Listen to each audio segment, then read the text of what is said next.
ایسا نہیں ہے. انسان کی جو روح ہے نا اسے جوان ہونا چاہیے، اور وہ سالم ہوگی تو وہ چاہے انسان جتنا بھی بزرگ ہو جائے وہ اس کو نماز تہجد میں بھی اٹھائے گی، سجدے بھی دولانی کرائے گی، عبادت بھی کرائے گی. اندر کیفیت ہونی چاہیے. ظاہر تو ہو سکتا ہے کسی کا کمزور ہو، کسی کا اچھا نہ ہو، لیکن بہرحال وقت کے امام کو دونوں چیزیں اچھی چاہیے. صحت ظاہری بھی اچھی ہو اور روح بھی سالم ہو، تو پھر کہیں ہم اپنے امام کی کوئی نہ کوئی نصرت کر سکتے ہیں. تو بہرحال گفتگو جو ہے وہ جوانوں سے ہے. وہ خاتون بوڑھی جو رسول خدا کی خدمت میں آئیں، رسول خدا نے ان سے پوچھا کہ جنت میں جاؤں گی؟ رسول خدا کہ نہیں، جنت میں سارے جوان جائیں گے. وہ بوڑھیا پریشان ہو گئی بیچاری، عجیب سی حالت ہو گئی. تو کہا یعنی ہم نہیں جائیں گے؟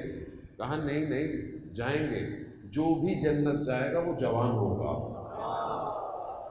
اسی لیے سید الشباب الاہل الجنہ، یعنی شباب یعنی جوانوں کے سردار ہیں. سب ہوں گے وہی جوان.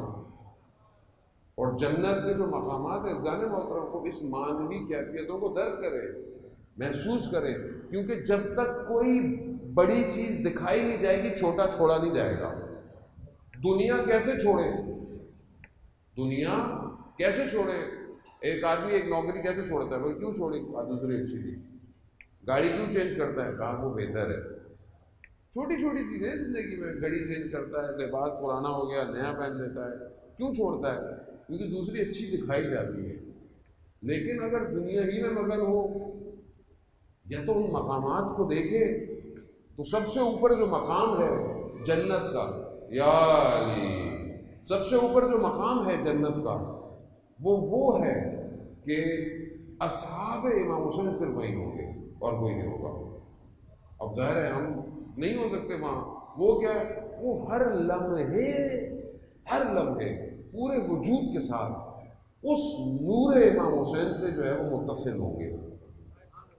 اور باقی جو جنت کی نعمتیں ہوں گی وہ حسرت کھائیں گی کہ کاش یہ ایک نگاہ ہم کو کر لے. یعنی جو جنت میں نعمتیں ہیں، جنت کے لیولز ہیں، جنت کے مقامات ہیں. بیان ہوتا ہے جتنی قرآن کی آیات ہیں اتنے مقام ہیں جنت کے. اب جتنا قرآن پڑھیں گے مقام بڑھتا جائے گا، اور روز کتنا پڑھیں گے اتنا مقام بڑھتا جائے گا. جانے محترم کو مقام حاصل کرنا ہے. یہ تو سب سمٹ جائے گا ایک دن. یہ جو سب دھواں یہ سب بنا ہے، یہ روشنیاں، یہ چاند سورج، یہ سب سمٹ جائے گا. اس میں اتنا دل نہ لگائیں. اس میں رہنا ہوتا تو پھر ہمارے آئمہ اس کو بہت اہمیت دیتے. لیکن یہ راستہ ہے ہدف تک پہنچنے کا. اس کو ایسا استعمال کرے کہ فخر کرے دنیا میں کہ ہاں میرے روئے زمین پر کچھ لوگ ایسے چلتے ہیں جو چلتے تو یہاں ہیں لیکن نگاہیں آخرت پہ ہوتی ہیں. ایسا کرے. اسی لیے جڑنا وہاں پر ہے، ان مقامات کو دیکھنا ہے کہ جہاں پر جنت کی نعمتیں یہ انتظار کرتی ہوں کہ کاش یہ ایک نگاہ ہم پر کر لیں. ایک اور روایت ہے کہ جہاں لوگوں کو جنت کی طرف کھینچا جائے گا نہیں جائیں گے. کہا کیوں؟ کہا ہماری جنت حسین ہے. اب یہ کیسے ہے؟ کیونکہ امام کو درک کیا، امام کو پہچانا ہے. یہی امام کو ہم نے پہچاننا ہے اپنی زندگی میں کہ ہم کہاں ہیں اور امام کہاں ہے. یہ جو مراحل ہیں انسان کے تقویٰ کے، پرہیزگاری کے، ورا کے، یہ مقامات ہیں کہ انسان پہلے تقویٰ سے ورا پہ آئے، ورا سے زہد بنے، زاہد بنے، زاہد سے یقین پہ آئے، پھر یقین پہ آئے گا تو پھر رضا کی کیفیت آئے گی کہ جہاں پروردگار کی طرف رضن رضا ہے، یعنی بس تیری جو رضا وہی ہے. تو قرآن بھی پھر آیاتیں اتار دیتا ہے، راضیتم مرضیہ، یعنی ہم بھی تجھ سے راضی. تو یہ مقام آسان نہیں ہے. ہم اس طرف بڑے ہیں جانے مطلب اپنی زندگی کے، ہم پھنسے ہوئے ہیں. زندگی اچھی ہے، امپورٹنٹ ہے، واجب ہے، روزگار حلال کمانا، نان نفقہ، سب پڑھائی ایجوکیشن سب ضروری ہے، لیکن اس سب میں خدا کی رضا، خدا کی طرف بڑھنا، یقین رکھنا، اپنے امام سے متصل رہنا، امام کی طرف توجہ دینا، یہ مہم ہے۔ اگر یہی نہیں زندگی کے اندر میرے، خاص طور پہ ایک جوان کو کہ جو خود امام کا سرباز ہے، وہ امام سے متصل کیسے ہے؟ اور اس کے مقابلے میں کون ہے؟ امام کے مقابلے میں کون سا نظام ہے جو امام کے مقابلے میں آ رہا ہے؟ اس کی طرف توجہ دیں۔ ایسا تو نہیں ہے کہ مطلب آپ گھر میں سے باہر نکلے آرام سے، آپ کو نہ مٹی لگے گی، نہ دھول لگے گا، نہ جھٹکا آئے گا، کچھ بھی نہیں، حادثے ہوں گے۔ دنیا حوادث کی جگہ ہے، دنیا امتحانات کی جگہ ہے، آزمائش کی جگہ ہے۔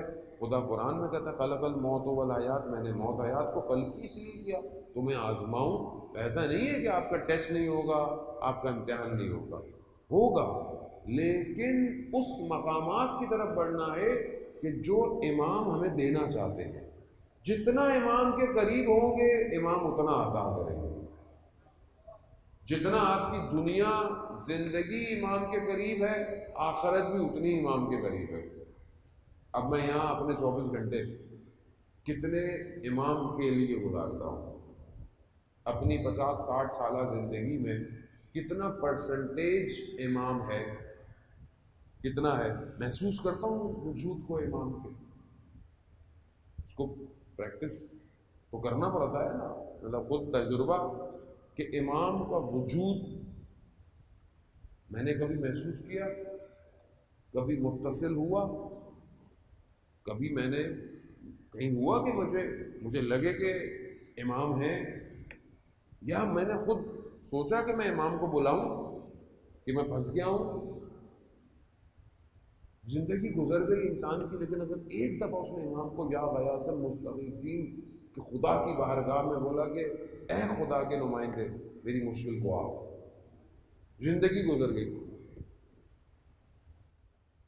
یہ صرف ہم جو روٹین میں استغاثے ہیں وہ وہی بلند کرتے ہیں، نماز میں بھی بڑی اللہم کل ولیک الفرج، تو دھیان کہیں اور ہے، لب پہ دعا ہے۔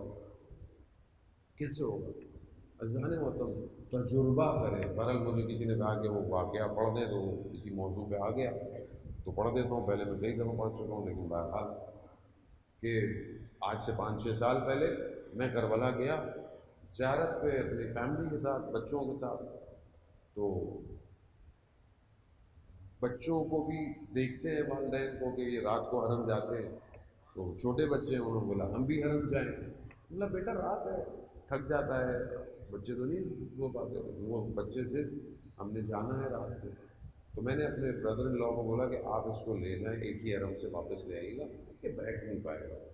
اس کو لے گئے، میری آنکھ لگ گئی، میں سو گیا اس رات، اور فجر سے پہلے اٹھنا ہی تھا، تو دروازہ کھٹکھٹایا، تو وہ ہاتھ میں بچے کے جوتے ہیں، اور وہ آئے، کہا وہ آ گیا بچہ؟ میں نے کہا تو آپ کے ساتھ گیا تھا۔ کہا میں اس کو 1 گھنٹے سے ڈھونڈ رہا ہوں، مجھے مل نہیں رہا، اور یہ جوتے تو میرے پاس ہیں۔ تو میں نے کہا کہاں گیا ہوگا؟ کتنا بڑا حرم ہے سید الشہداء کا، وہ بہت بڑا حرم تو ہے نہیں، اور اتنا چھوٹا بھی نہیں ہے، 7 سال کا ہے، 6-7 سال کا ہے، پتہ بھی ہے کہاں ہے ہوٹل۔ کہہ رہا بہرحال نہیں مل رہا۔ میں نے کہا چلے فجر کی نماز ہے، خدا کو سجدہ کریں، جس نے بچہ دیا تھا مل جائیں گے مولا کی خدمت میں۔ خیر گئے، ہم ڈھونڈتے رہے، سب بند تھا، صبح اعلان کرنے والا بھی کوئی نہیں تھا، ادھر ڈھونڈا ادھر ڈھونڈا، خادم نگہبان سب ڈھونڈ لیا، بہت ڈھونڈ لیا۔ پھر لوگ آ گئے، کاروان والے بیچارے جو سو رہے تھے کمبل اوڑھ کے بین الحرمین، ان کے کمبل اٹھا کے، جب آدمی پریشان ہو تو یہی حالت ہوتی ہے، کئی چکر لگ گئے بین الحرمین، اور یہ وہ بچہ نہیں ملا۔ وقت بڑھتا گیا، 1 گھنٹہ 2 گھنٹہ، جب زیادہ ہوا تو اضطراب بھی بڑھ گیا، کیونکہ ہم نے حدیثیں پڑھی ہوئی تھی، تھوڑا اضطراب کم تھا۔ لیکن ایک وقت آیا کہ میں ذریعے امام حسین کے سامنے باب قبلہ میں آیا، میں نے کہا مولا یہ تو میں جانتا ہوں کہ بچہ کہیں بھی ہے، آپ جانتے ہیں، یہ تو ہو ہی نہیں سکتا، دنیا میں کوئی کہیں ہو آپ کو بتائے تو آپ کے حرم سے گیا، ہو ہی نہیں سکتا۔ لیکن بہرحال بات ہو، ایک حد تک ہی توان ہے، تو وہی باب قبلہ کے سامنے سے ایک ایسا پیغام آیا اس دن کہ توڑ دیا اور میں گر گیا کہ تمہارے بچے کو کھوئے کتنی دیر ہوئی؟ 2-3 گھنٹے۔ تم نے حرم کا چپا ایسی جگہ گئے جہاں حرم کبھی زیارت بھی نہیں کی تھی۔ ہمارا بیٹا 1100 سال سے نہیں آیا، ایک دفعہ ڈھونڈا، میں جو اتنا امام کا ذکر کرتا میں گر گیا، میں نے کہا ناکام ہو گیا، شکست کھا گیا، صحیح کیا، کبھی نہیں ڈھونڈا، 5 منٹ نہیں ڈھونڈا امام زمانہ کو میں نے اپنی زندگی میں، نہیں ڈھونڈا اس میں۔ یعنی حقیقت ہے کہ اگر میں مطلب کہاں ڈھونڈوں، مطلب انسان کو زیارت پہ جاتا ہے، مسجد کوفہ جاتا ہے، مسجد سہلا جاتا ہے، مسجد جمکران، جو جاتا ہے کم از کم، جو نہیں کہ خدا سب کو توفیق عطا فرمائے، ورنہ ہر جگہ امام ہے۔ امام کو ایک جگہ پہ تو نہیں ہے، امام تو ہر جگہ ہے۔ کسی رش میں، کسی جگہ پہ، کسی مسجد میں، کسی جلوس میں نگاہوں نے ڈھونڈا، میرا مولا بھی آیا ہوگا، کیوں؟ توجہ ہی کیسے ہوگا؟ دیکھیں جب سید الشہداء نے مکے کو ترک کیا، چھوڑا، احرام ختم کیے، اور امام نے اسی دن چھوڑا تھا جب لوگ عرفات کی طرف، منی کی طرف اور تراویح کو لوگ، لیکن امام نے چھوڑا۔ اب لوگوں کو کہاں جانا چاہیے تھا؟ طواف کرنے یا امام کے ساتھ؟ کہاں جانا چاہیے تھا؟ کیوں؟ کیونکہ کعبے کا فرزند یہی ہے، منی عرفات یہی ہے، خدا کا نمائندہ یہی ہے، اسی کے بعد لیکن کتنے گئے؟ ہم آج دیکھیں، آج امام کہاں ہے؟ آج امام کیا چاہتے ہیں ہم سے؟ آج امام کی ہم سے کیا ریکوائرمنٹ ہے؟ کون سا کام انجام دینا ہے؟ کس طرف بڑھنا ہے؟ اور کون امام کے مقابلے میں آج کھڑا ہوا ہے؟ کون سی دنیا کی طاقتیں امام زمانہ کے راستے کو روکنے کے لیے کھڑی ہوئی ہیں؟ ہم ان کے مقابلے میں آ رہے ہیں؟ ہم تیار ہیں ان کے مقابلے میں؟ ہم اس جنگ کو پہچان پا رہے ہیں جو امام زمانہ کے خلاف چل رہی ہے پوری دنیا میں، امام کے ظہور میں تاخیر کو لا رہی ہے؟ ہمیں سمجھ میں آیا ہے آج تک یا نہیں آیا؟ اور اگر آ بھی گیا تو ہم اس کے لیے کیا کر رہے ہیں؟ تاریخ پڑھ کر گزر جانا بڑا آسان، حال حاضر میں امام کا ساتھ دینا مشکل ہے۔ باب اللہ، باب توحید، رحمت موصولہ، یہی امام ہے، عین اللہ، وجہ اللہ، ید اللہ، مگر یہ کہاں ہے میری زندگی میں؟